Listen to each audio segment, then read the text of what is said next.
मसला मुफादात का है, तरजीहात का है। नाजरीन, Modi, the Indian Prime Minister. और वहाँ पे ये फैमिली फोटोज हैं उन तमाम देश, आप सबसे पहले देख सकते हैं बिल्कुल मिडिल में प्रधानमंत्री Narendra Modi. The other thing to note is that the BRICS Plus now, with the addition of many countries last year, represents more than half of the world's population. मैंने देखा है कि अगर आपने डिप्लोमेसी सीखनी है तो आप प्राइम मिनिस्टर मोदी और उनकी टीम से सीखें। हम अपने प्राइम मिनिस्टर की बात करें तो अभी तक हमने नहीं देखा कि वो किसी दौरे पर नजर आए हैं। यहाँ पर ये 5 देशों का जो दौरा करते हुए दिखाई दे रहे हैं, बिजनेस डील्स होती हुई दिखाई दे रही हैं, तो इट मीन्स कि इंडिया की जो इकोनॉमी है, मे बी नेक्स्ट ईयर हमें तीसरी बड़ी इकोनॉमी नजर आए। माइक्रोसॉफ्ट है, उसने पाकिस्तान में आफ्टर 25 ईयर्स अपने बिजनेसेस शट डाउन कर दिए हैं।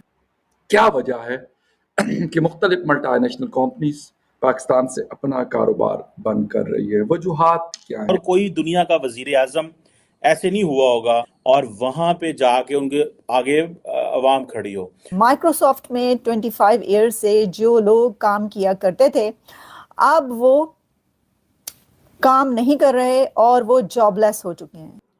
हमें इस चीज का एहसास है कि पाकिस्तान के न्यूक्लियर प्रोग्राम के ऊपर जो एक पोजीशन है वो दुनिया की तब्दील हो सकती है।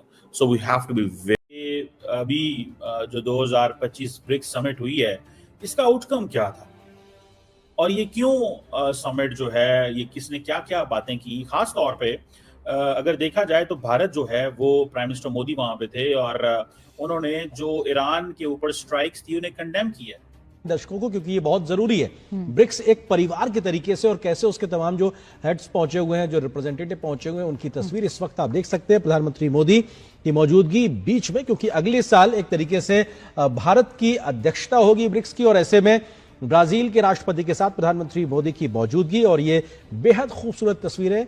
ब्रिक्स ब्राजील 2025 17वां ब्रिक्स शिखर सम्मेलन, और जिसमें फैमिली फोटो और राफेल हो या आपके मोदी साहब हो, वो दोनों इसी तरह गिरेंगे जिस तरह ठुड्डा नहीं लगता बंदे को गिर जाता है। पीएम मोदी रशिया, और वहां पर उससे पहले फिर आपको पता है यूक्रेन और कहां कहां वो गए थे। उसके बाद फिर जब रशिया गए तो वहां पर उनके सामने उन्होंने जाकर बहुत सारी चीजें भी रखी, तो उसका आप समझ लें कि एक अपडेट भी होगा। सो वो टैरिफ्स की बात कर रहे हैं, ग्लोबल ट्रेड को खतरों की बात कर रहे हैं, इन चीजों की बात कर। इंडिया इस चीज का हिस्सेदार है। इंडिया कोई पॉलिटिकल नैरेटिव अडॉप्ट नहीं करता जिस तरह पाकिस्तान कर लेता है। और दूसरी बात यह है कि टैरिफ को भी कंडेम कर रहे हैं, ईरान और गजा के ऊपर जो कुछ हो रहा है उसको भी कंडेम कर रहे हैं। शी जिनपिंग भी नहीं गए, पुतिन ने भी ऑनलाइन ज्वाइन किया। देखो, दुनिया भर के देश आ रहे हैं, लेकिन पाकिस्तान को नहीं बुलाया ब्रिक्स में।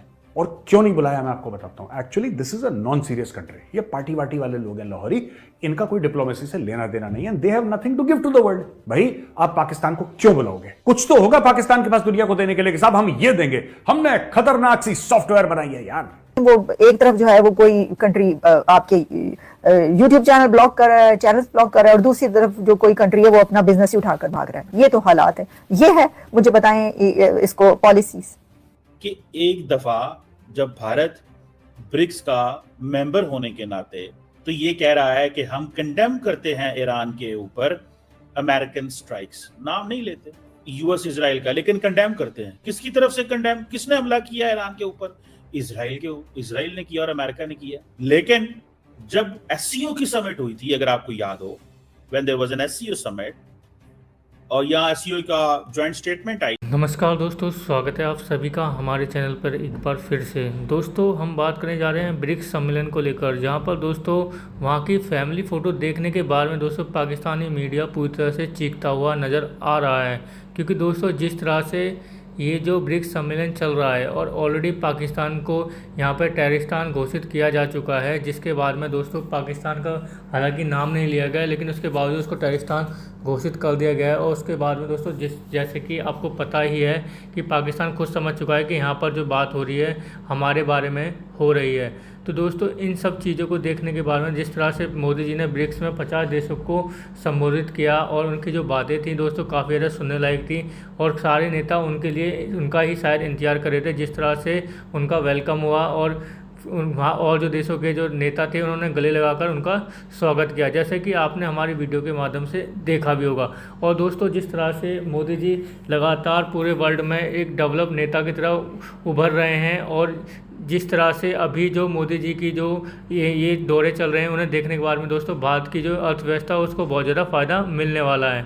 वहीं पाकिस्तान के जो मीडिया है वो ये कह रहे हैं कि हमारा जो प्रधानमंत्री वो तो कहीं जाता ही नहीं है, वो पूरे दिन जो है अपने देश में ही पड़ा रहता है, पता नहीं क्या करता रहता है। तो दोस्तों आगे देखते हैं वीडियो के माध्यम से क्या होता है। तरफ से तो जंग बंद हुई नहीं, हमने तो सिर्फ सीज फायर किया था। खैर हम इधर जंग बंद करके मौजें करते फिर रहे हैं, सेलिब्रेशंस भी हमने कर ली, प्रमोशंस भी हमने ले ली, फिर यकायक ख्याल आया कि नहीं भाई ये तो वाकई एक सीज फायर है, जंग तो किसी भी वक्त रिज्यूम हो सकती है। आप अगर तारीख पढ़ें तो कहते हैं कि इवन दोनों वर्ल्ड वॉर्स जो थी ना, जो जंग 18 में बंद हुई, 19 में ट्रीटी ऑफ वर्साइल साइन हुई और 20 साल के वक्फे के बाद वही जंग कहते हैं रिज्यूम कर दी गई थी। मतलब 41 टोटल कैजुअलिटीज पाकिस्तान की हुई हैं, जिसमें से 11 फोर्सेस के लोग हैं और जो 30 लोग हैं ये सिविलियन लोग हैं। वाइफ उनकी जो है वो क्रिटिकली इंजर्ड है। अब अगर हम बात करते हैं इन सारी चीज़ों की तो हमें ये बात ज़रूर करनी चाहिए कि वहाँ तक बहावलपुर और मुरीद के तक पहुँचना, एक लाहौर के बिल्कुल आउटस्कर्ट्स में और दूसरा बहावलपुर मुल्तान से 1 घंटे के डिस्टेंस पे है। ठीक है, बॉर्डर के करीब वाक़या शहर है, मैं ये नहीं कहता कि बॉर्डर से कोई बहुत 500 या 600 किलोमीटर दूर है, बट इस सारी चीज़ों के बावजूद उसको टारगेट करना बहुत सारी चीज़ों के हवाले से मेरे ख्याल में और हमें अमन से रहने दिया जाए। लेकिन अगर ऐसी कोई कोलैबोरेशन होती है तो ये सिर्फ पाकिस्तान के लिए ख़तरा नहीं है, ये पूरी दुनिया के लिए ख़तरा है, क्योंकि फिर ये बात जो है वो एटॉमिक वेपन तक जाएगी और दूसरा फिर सिर्फ पाकिस्तान नहीं रहेगा। और रही बात उनकी इंडिया की और